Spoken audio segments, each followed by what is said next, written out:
What's up, Sooner fans? Welcome back to the Sooner Surge. Make sure you have clicked the subscribe button. We really appreciate you, the viewers, commenting and liking all these videos, the content that is being out there. Again, a massive W yesterday in the Red River rivalry, 34-20. And one of the key components, key cogs of that offensive performance yesterday, and especially that last drive, was the offensive line, one that's been kind of underappreciated, maybe.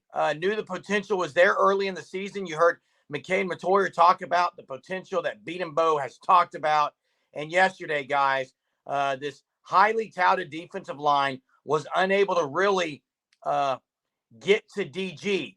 One, the O-line gave him a good pocket.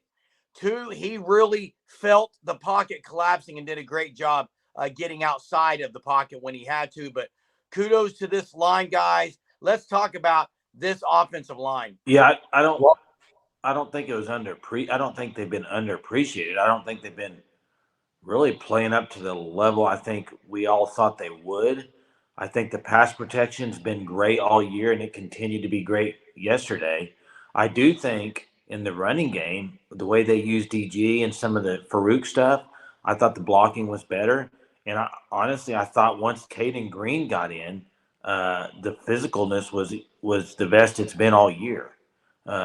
And even, McCade losing him hurt, but he was playing pretty good. And even though they weren't perfect, they were very physical up front. That's what you can say is they were physical. Yeah, in the run game, the goal is always 5 yards per carry. Still didn't reach that, but they were very close. Closest they've been all year. 4.7 yards per carry. DG in the run game like that. I think that has to stay around all year. Looking at how he was running the football, that was the way to go. He was the most effective rusher on the team probably all year. 113 yards on the ground for DG.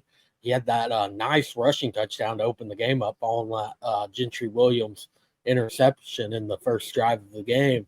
But really the big MVP, one of the best offensive line, like single play performances I have ever seen, Walter Rouse.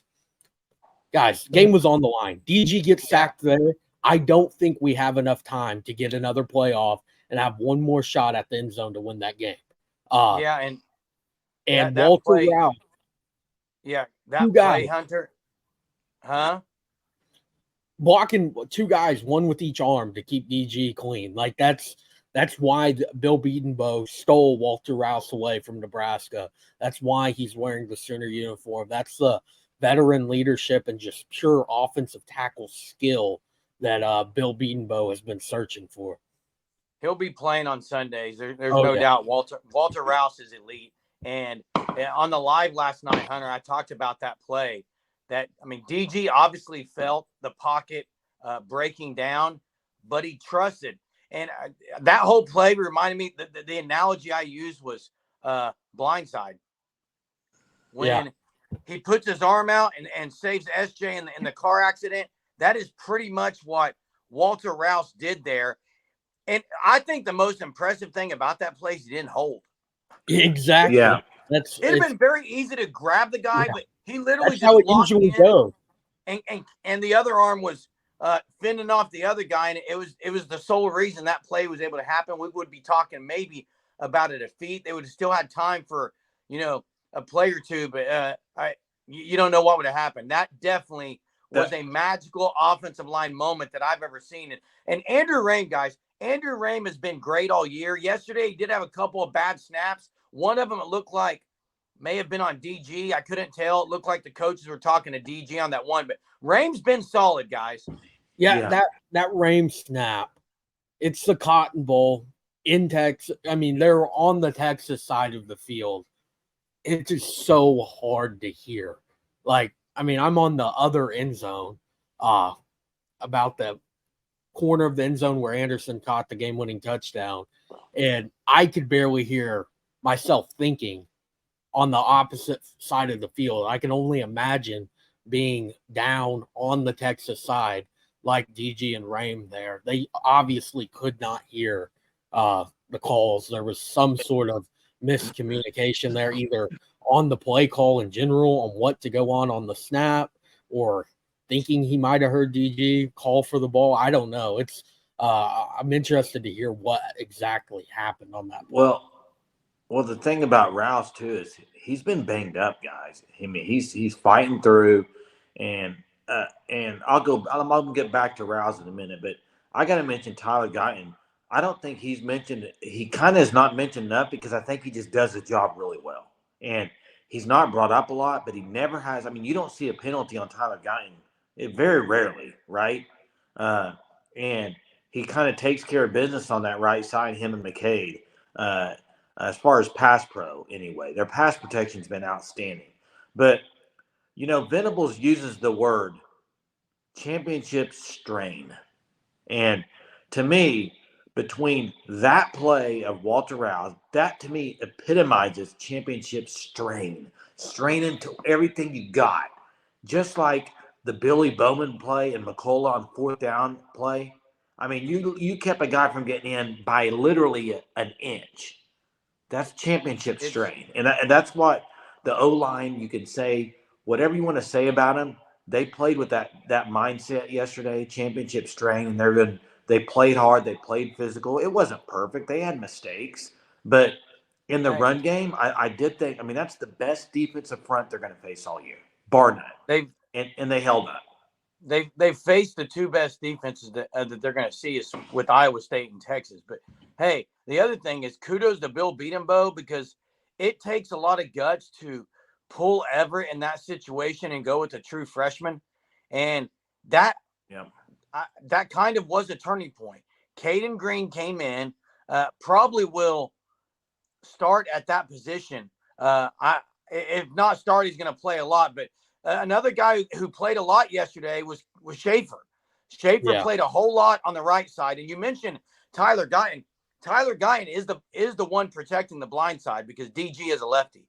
So that maybe doesn't get brought up enough that he is protecting the blind side. But Schaefer got in. I still think, and I'm going to hold to this, guys, OU needs Savion Byrd. They need Savion Byrd. They're going to need him this year.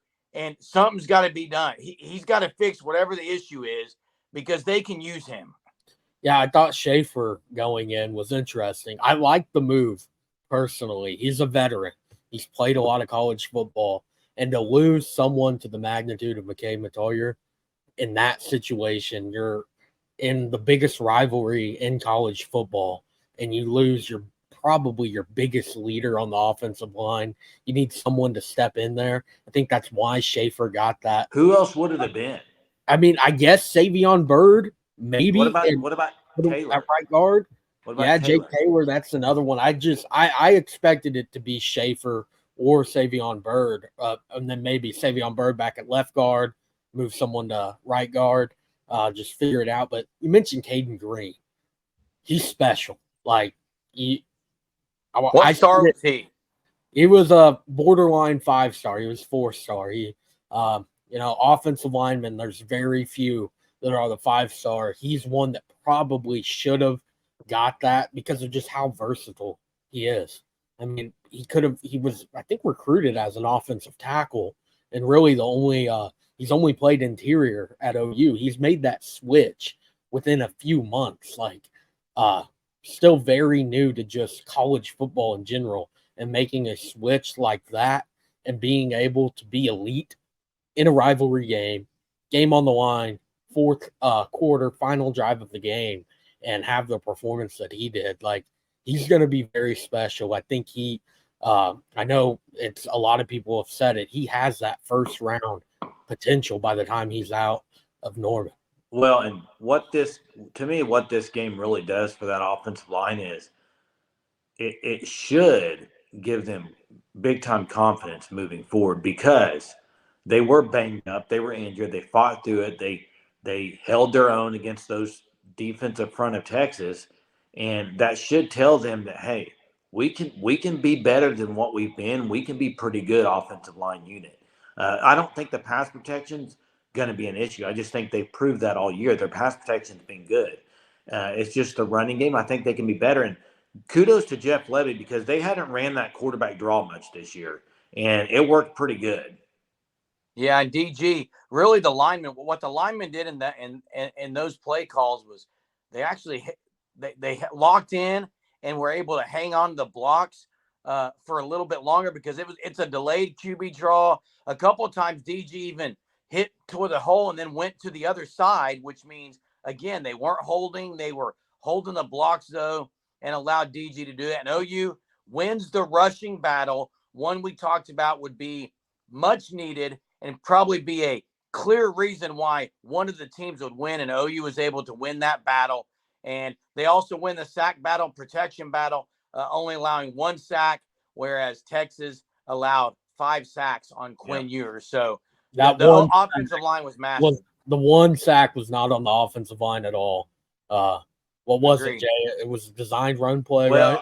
I think it was on BB's coach's show tonight. I heard it somewhere. I think that's where I heard it, that it was a sack. It was recorded as a sack, but it was kind of a sack on a design, either a draw or something with Gabriel. It wasn't like a protection sack. Yeah, he was scrambling to the outside, barely gets brought down, pushed out of bounds, just a yard short, and it's a sack on the stat book for Anthony Hill.